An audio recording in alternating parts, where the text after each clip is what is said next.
Paul, thanks for joining us today. Affordable housing in New Zealand faces many challenges, none more so than the access to financing. Can you talk to the current landscape and structures? Yeah, so the main structural financial problems or challenges that community housing providers have in the provision of new affordable housing supply are, number one, across the sector. So we currently at Community Housing Aotearoa have 100 members, and those members are actual providers of housing services. And when I look across those 100 different providers, from Invercargill to Kaitaia and everywhere in between, there's a lack of equity. And what that means in plain terms is that if you haven't got some wealth or some equity or some balance sheet, think of that in domestic terms as having a deposit for your new house. Usually that's around 20% in any given situation, regardless of if it's one family with one house or one of our largest providers with 1,000 houses. If they don't have 20% sort of as cash or equity to put up into the new supply deal, then they can't go and borrow money from third-party lenders, and especially the banks, because there are strict rules in New Zealand around loan-to-value ratios and these other things called interest cover ratios, which means that people are sure you'll be able to service the debt. One of the big structural problems for our sector as a whole in New Zealand right now is that we haven't got enough equity, so we can't borrow the money to deliver the new supply. That's one of the biggest challenges facing us at this point. The finance of new affordable housing supply has seen some really significant fluctuations in recent times, and at present we have a quite limited and quite narrow set of structured funding subsidies in the New Zealand housing system, and they're predominantly focused on income-related rent subsidised social housing, which can be provided by our providers, community housing providers, and or Kāinga Ora, the state provider. And then there are affordable rentals, and affordable rentals have a variety of definitions, but effectively in our community housing world, we would describe an affordable rental as something that's at or less than 80% of the median rent for that particular house in that particular area at that time. In recent history, there were far more options in terms of finance, and we've got quite a significant structural problem in the New Zealand housing finance system, in the sense that 70% or greater than 70% of all rental properties in the entire country are receiving one or more subsidies from the government. And these are things like the accommodation supplement. And so there's a huge amount of money spilling out from the government coffers to prop up rents, where the vast majority of that subsidy is really being taken straight off the table and going into the pockets of the private landlords who own those properties, who are paying off their mortgages and building up their equity whilst providing those houses as part of the mainstream private rental market in New Zealand. What are your thoughts on the recent announcements by Minister Chris Bishop and also the new Community Housing Funding Agency? Yeah, in November 2024, the Ministers of Housing, Chris Bishop and Tama Potaka, but particularly Chris Bishop, came to the Community Housing Aotearoa conference at AUT in Auckland and made some really quite significant announcements. The nature of those announcements is quite technical, because what they were effectively doing is, and Chris talks about it as levelling the playing field. So when he's talking about levelling the playing field as the Minister of Housing, what he's talking about is creating a more fair and equitable and balanced access to finance as between the community sector and the state provider Kāinga Ora. And so what he announced were a number of measures that will allow our community members to access lower cost finance at similar rates to those that can be achieved by Kāinga Ora. And there are a couple of ways that he's doing that. And he's done a tremendously good job, by the way, almost immediately, and delivered on those promises in the time since the conference up until now. So one of the things is providing a sort of a guarantee effectively to the banks who are lending on that asset class. And what that means is, because there's a guarantee from the government, that the risk is lower, and because the risk is lower, the banks are prepared to price their debt lower. So that's great. That's a really helpful thing. The other thing that he's done together with Nicola Willis as Minister of Finance is they've supported the Community Housing Funding Agency, which is a fantastic innovation in New Zealand terms because it's new for us, but it's actually something that's been done very, very successfully in dozens of jurisdictions across the world, including Australia, the UK, Canada, US, Switzerland, etc. And so what he's done is he's providing an underwrite effectively to the newly formed Community Housing Funding Agency, which means they can go and get a credit rating, probably a AA from Standard & Poor's or something similar, which means that that entity, the Community Housing Funding Agency, will have the capacity to deliver literally billions of dollars of low-cost debt to the community housing sector to support new affordable housing supply. So that's a game changer. It's genuinely good news. I'd now like your thoughts on international examples of structural, financial, and policy differences that allow them to be much more successful at providing affordable housing. Yeah, sure. So there are some sort of poster children of future desired state in housing in the forms of Sweden and Finland, for example, where the governments have made really substantial commitments to new social and affordable housing supply at scale. And in those instances, there are a range of factors, obviously, that support that. And one of the big ones is their tax regimes are significantly different from the New Zealand tax system, where capital gains, for example, on residential housing are not a taxed activity effectively in many ways. And so they have a higher tax revenue, which allows them to have the finance and funding to deliver way more affordable housing. Nonetheless, they decided as a nation to treat housing, especially affordable housing for low-income families, as infrastructure, social infrastructure. And in the space of a very short period of time, in some cases close to a decade, there's been an absolute turnaround and in terms of addressing homelessness and precarious housing situations, such that surprise, surprise, the total cost to government of homelessness and insecure housing, which manifests into the health system, corrections, police, social services, and all sorts of other costs that are attributable directly to somebody not being adequately housed, they're seeing enormously good results as a result of going with a sort of a housing first approach.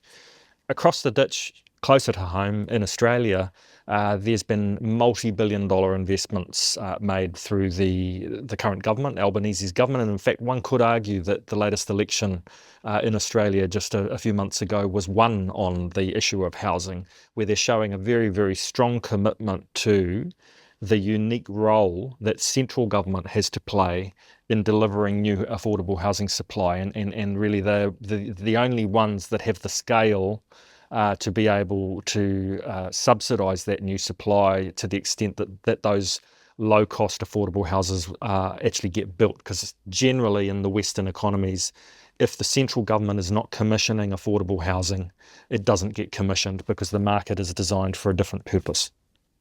So, what levers can we adjust, policy and structural, to help bring about more affordable housing here in New Zealand?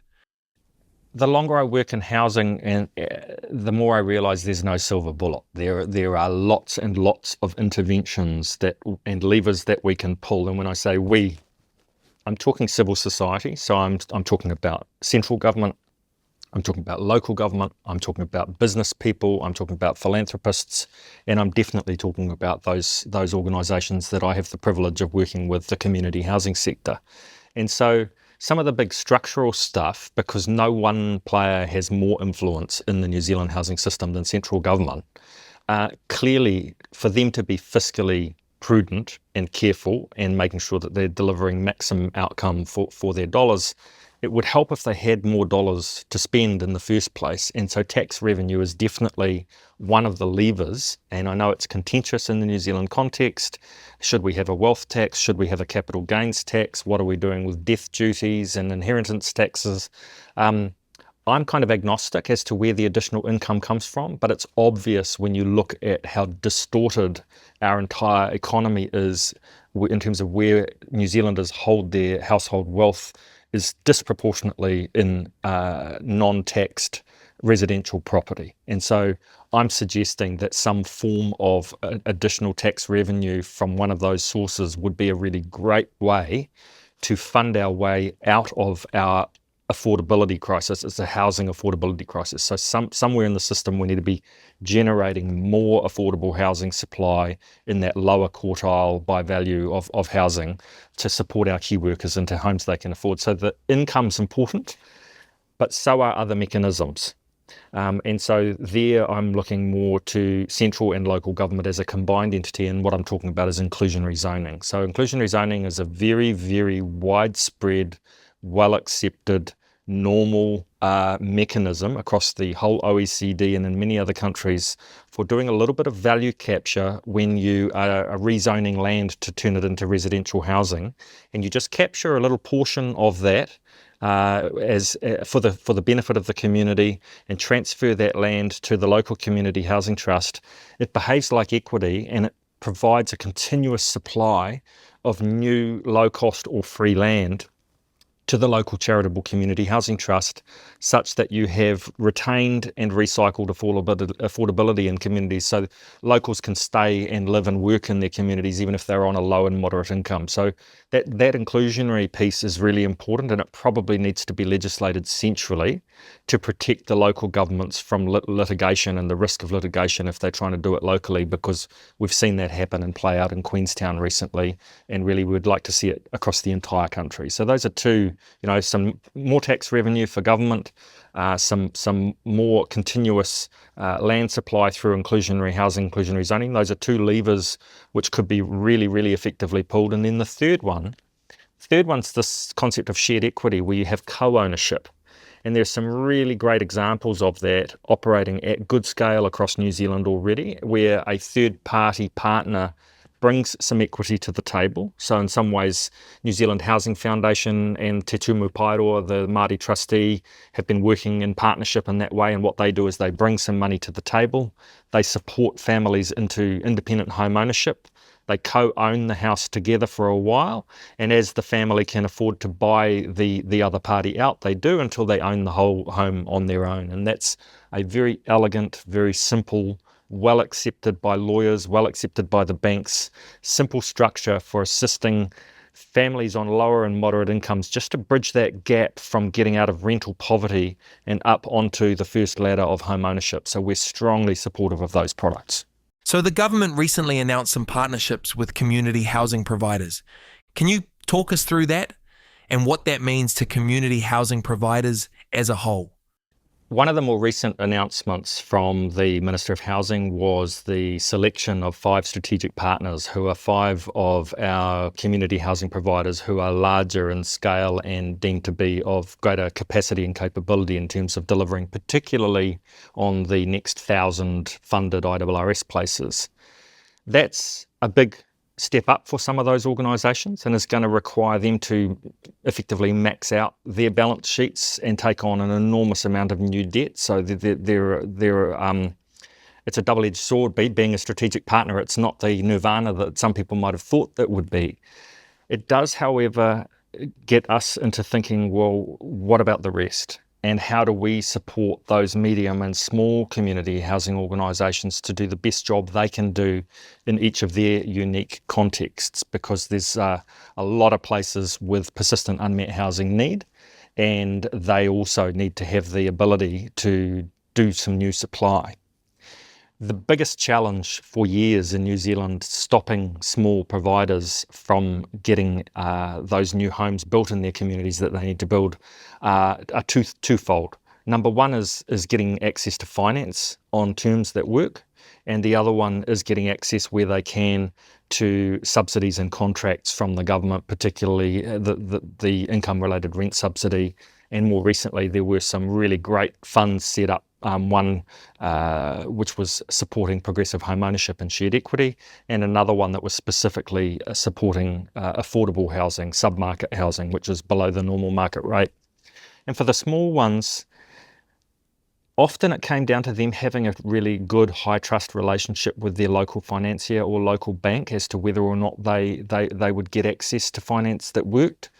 We've seen alarming variations in the interest rates that people were being charged, some close to double digit, 10% or greater, some much more down where you would expect the rates to be as a reflection of a low risk scenario where you've got a 15 or 25-year contract with the government to pay a full market rent. So I'd be arguing there, well, hold on, where's the actual risk and why is the interest rate not lower? And so we're thrilled about the announcements in Budget 2025 and the work that's been going on since the conference in November 24, because the Treasury and the Ministry of Housing and Urban Development are deeply engaged and proactively working with the Community Housing Funding Agency to support them to get a rating. And so within a very short space of time, they'll be banking and in terms of providing debt to over 20 of our members. And some of those members are actually quite small. I believe the threshold was in the low millions in terms of balance sheet requirement. So maybe 3-4 million last time I looked. Many of the 100 community housing providers in the country are in a position or will be in a position quite soon to access finance from the Community Housing Funding Agency at rates that they are unlikely to get from their banks. And so that's quite a significant system improvement. And we're getting to the point now where I'm hoping I'll be able to say with confidence, finance in terms of debt is no longer the biggest barrier to new affordable housing supply in New Zealand. Any closing thoughts about the future for affordable housing? Are you optimistic? I'm still very optimistic that we can actually address our housing affordability in a crisis in New Zealand. There are some extraordinary examples of some very good innovations occurring across the system, some great products. Secure Home out of Queenstown is a good example. Progressive home ownership and shared equity programs all across the country now being delivered with growing acceptance and understanding within the legal community and the banking community. All the major institutional banks in New Zealand now accept the sort of gold standard of shared ownership, which is the New Zealand Housing Foundation version. It's widely understood and is in hundreds and hundreds of homes across the country, giving families the first home ownership opportunity they've had in a generation. So there's lots of room for optimism and hope within the housing system. I also would say that I believe that pretty much all of the solutions that we need as a country to solve our challenges in terms of affordable housing already exist, and actually all we need to do is replicate them and scale them. So very optimistic about a better future, and central government's going to need to step up and continue to play a growing role, not a diminishing role, in providing solutions, as is the local government. And local government's starting to wake up all over the country and realise, actually, we have significant land holdings that we can unlock in favour of affordable housing supply. Even on a long-term leasehold peppercorn basis, that's a game changer for communities. They control consenting. They control resource consents and development contributions, and can, if they choose to support an affordable housing outcome, waive those or reduce those. They can, if they choose to, accelerate the timeliness of responses on resource and building consents. That makes a huge difference and makes things work better. So central government, local government, business is coming to the table. New Zealanders need to remember that every home that's built in New Zealand is built by the private sector, even if it's for the government. And so they also have a role to play in terms of sharpening their pencils, forming partnerships. And so I'm really genuinely optimistic that if we work together as a nation, we can solve our housing crisis.